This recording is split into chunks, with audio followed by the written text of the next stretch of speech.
इस कहानी की शुरुआत में हम एक शिप को देखते हैं जहाँ पर हवाओ नाम का एक आदमी फटे पुराने कपड़े पहने बुरी हालत में बैठा होता है। वैसे तो हवाओ एक मशहूर कुंफू फाइटर होता है जिसके लाखों चाहने वाले होते हैं, लेकिन उसकी ये हालत कैसे हुई ये हम आगे जानेंगे। अब हम उसके बचपन का समय देखते हैं जहाँ पर हवाओ छुपकर अपने पिता को कुंफू की प्रैक्टिस करते हुए देख रहा होता है। दरअसल उसके पिता एक मशहूर कुंफू फाइटर होते हैं जिनकी फाइटिंग के किस्से दूर दूर तक मशहूर होते हैं, और हवाओ भी अपने पिता की तरह एक कुंफू फाइटर बनना चाहता है। लेकिन उसके पिता उसे कुंफू नहीं सिखाते हैं क्योंकि उसे सांस की बीमारी होती है जिससे फाइट के दौरान उसकी जान भी जा सकती है। अब एक दिन उसे पता चलता है कि उसके पिता की एक फाइट एक कुंफू मास्टर से होने वाली है, तो वो भी अपने फ्रेंड के साथ उस फाइट को देखने के लिए आ जाता है और उसे पूरा विश्वास होता है कि ये फाइट उसके पिता ही जीतेंगे। अब फाइट शुरू हो जाती है। कुंफू मास्टर और उसके पिता के बीच में एक खतरनाक फाइट होती है। अब उस फाइट के दौरान एक ऐसा समय आता है जब उसके पिता अपने एक पंच से उस फाइटर को नॉकआउट कर सकते थे, पर इस पंच से उस फाइटर की जान भी जा सकती थी, और इसीलिए हवाओ के पिता उस फाइटर को अपना पंच नहीं मारते हैं। और इसी मोमेंट का फायदा उठाकर वो फाइटर हवाओ के पिता को हरा देता है। अपने पिता को हारता देखकर वो बहुत दुखी होता है। तभी वहाँ पर उस फाइटर का बेटा आता है और वो हवाओ को फाइट के लिए चैलेंज करता है। वो उसके चैलेंज को एक्सेप्ट कर लेता है।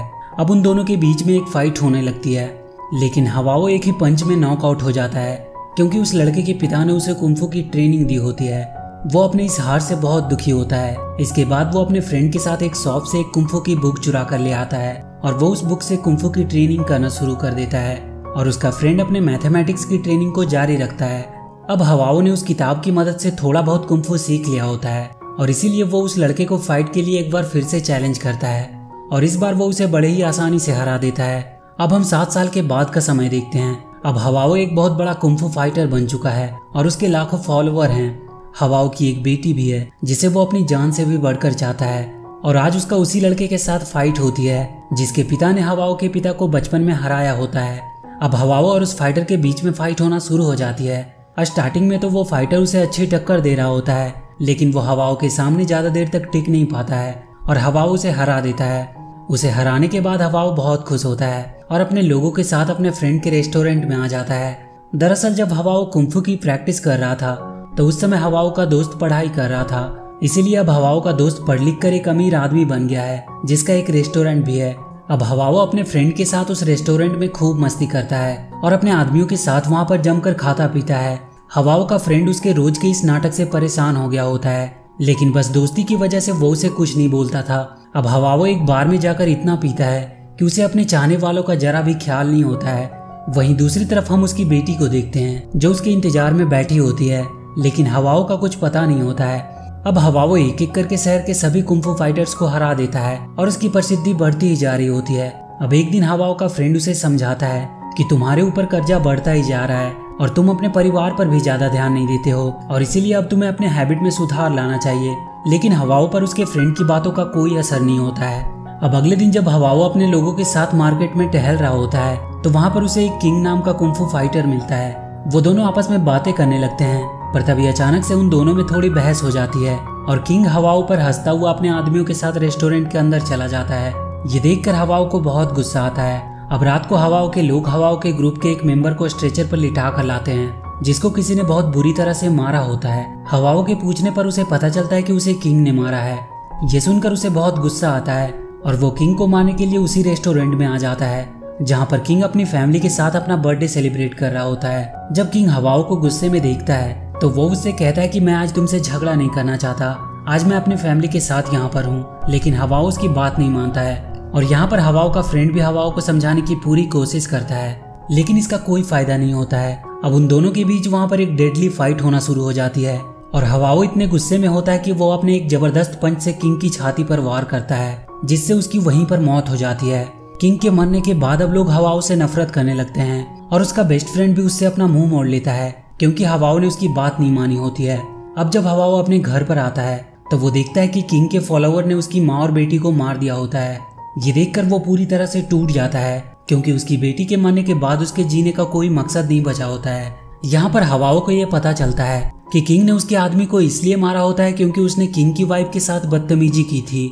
अब उसे अपनी गलती का एहसास होता है और अब उसे अपनी लाइफ में जीने का कोई पर्पस नहीं बचा होता है, और इसीलिए वो एक शिप में बैठ जाता है और सोचता है कि अब ये सीपू से जहाँ ले जाएगी वो वहीं चला जाएगा। और इसी सीन को हमने मूवी के स्टार्टिंग में देखा होता है। अब यहाँ से कहानी आगे बढ़ती है। हवाओ के लाइफ में अब जीने का कोई पर्पस नहीं बचा होता है और इसीलिए वो ऐसे ही एक शहर से दूसरे शहर में घूमता रहता है और इसी तरह लगभग 6 महीने बीत जाते हैं।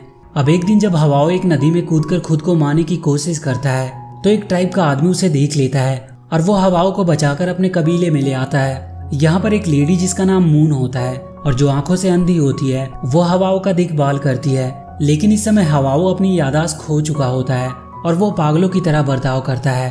अब एक दिन जब मून नदी में हवाओ की बाल काट रही होती है कि तभी उसकी याददाश्त वापस आ जाती है और इसके बाद वो इन्हीं लोगों के साथ ही रहने लगता है। वो इनके काम में उनकी मदद करता है और इस कबीले को अपना परिवार मानने लगता है। और अब कहीं ना कहीं हवाओ और मून एक दूसरे को पसंद भी करने लगे थे।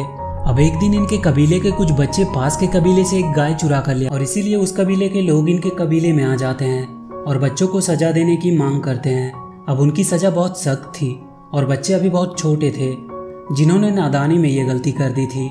इसीलिए ये लोग उनसे बच्चों को माफ कर देने को कह रहे थे लेकिन वो नहीं मानते हैं। ये देखकर हवाओ बच्चों की सजा खुद भुगतने के लिए आगे आता है। उसे आगे आता देखकर दूसरे कबीले का आदमी हवाओ को खुद से लड़ने की सजा सुनाता है और इसके बाद हवाओ और उस आदमी के बीच एक खतरनाक फाइट होना शुरू हो जाती है। लेकिन यहाँ पर हवाओ नहीं चाहता था कि उसकी वजह से एक बार फिर किसी की जान जाए, इसीलिए वो सामने वाले पर अटैक नहीं कर रहा था, सिर्फ डिफेंड कर रहा होता है। इस चीज का फायदा उठाकर सामने वाला बंदा हवाओ को बुरी तरह से मारता है। ये देखकर हवाओ के कबीले के लोग हवाओ को उस बंदे को मारने के लिए कहते हैं और इसके बाद हवाओ भी उसे मारना शुरू कर देता है और कुछ ही पल में वो उसे हरा देता है। इसके बाद वो आदमी अपने लोगों को लेकर वहां से चला जाता है। अब कबीले के बच्चे हवाओ से कुंफू सिखाने को कहते हैं क्योंकि वो भी हवाओ की तरह बहादुर बनना चाहते हैं, लेकिन वो उन्हें सिखाने से साफ मना कर देता है क्योंकि उसे पता होता है कि अगर कुंफू की पावर गलत हाथों में चली गई तो इसका अंजाम बहुत बुरा होगा।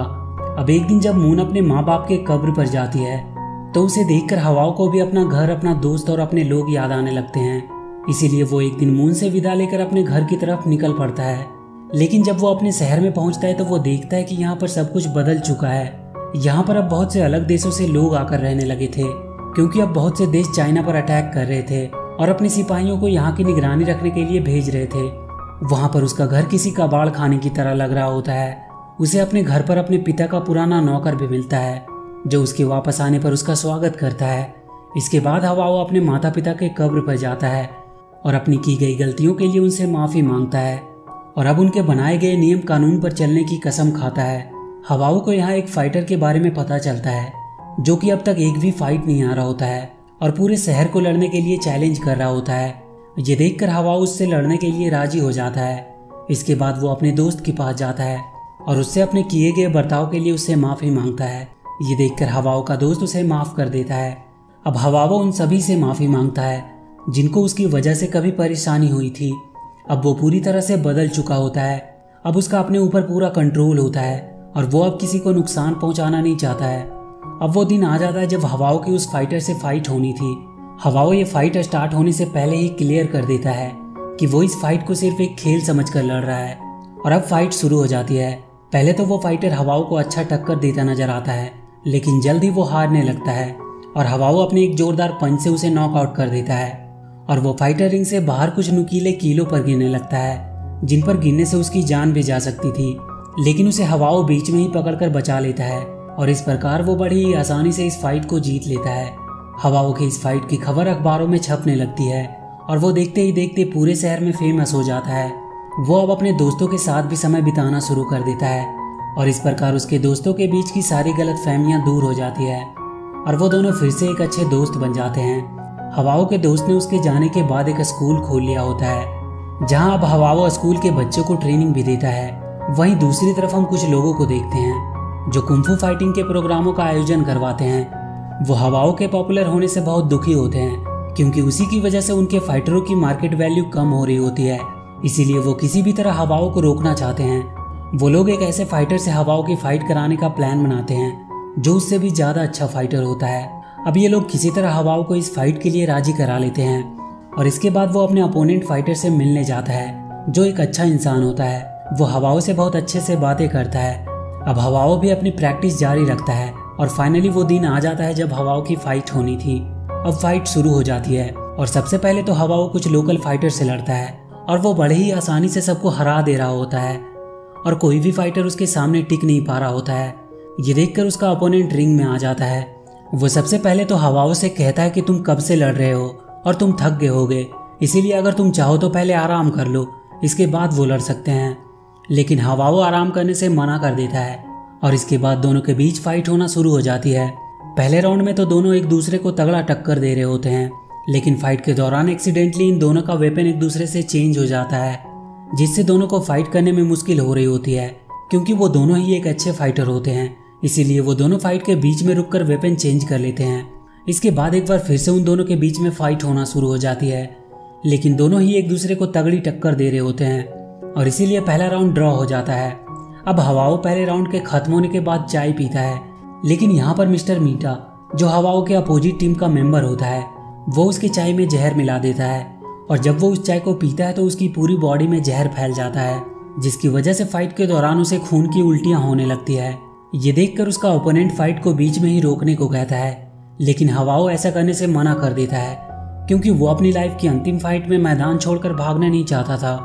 अब एक बार फिर से फाइट शुरू होती है और फाइट के दौरान एक ऐसा समय भी आता है जब हवाओ अपनी फाइनल पंच मारता है, जिसकी वजह से उसके अपोनेंट की मौत भी हो सकती थी, लेकिन वो अपने हाथों को बीच में ही रोक लेता है क्योंकि उसने अपनी गलतियों से सीख लिया था और अब वो किसी की जान नहीं लेना चाहता था। लेकिन उसका अपोनेंट ये समझ जाता है कि अगर हवाओ ने अपना फाइनल पंच उसे मार दिया होता तो उसकी मौत भी हो सकती थी और इसीलिए वो हवाओ को विनर घोषित कर देता है और इसके बाद वो अपने दोस्त की बाहों में अंतिम सांसें लेता है। वहीं दूसरी तरफ हम उसके अपोनेंट फाइटर को देखते हैं, जिसको पता चल गया होता है कि मिस्टर मीटा ने हवाओ के चाय में जहर मिलाया था और इसीलिए वो मिस्टर मीटा से बहुत गुस्सा होता है और कहता है कि ये उसने अच्छा नहीं किया। वहीं इस मूवी के एंडिंग सीन में हम हवाओ के सोल को देखते हैं, जो मून को अपने कुंफू मूव से इंटरटेन कर रहा था और मून अंधी होने के बावजूद भी उसे महसूस कर रही थी। और इसी के साथ ये मूवी यहीं पर खत्म हो जाती है। तो वीडियो अगर अच्छी लगी हो तो please do like and share the video and please subscribe to my channel and press that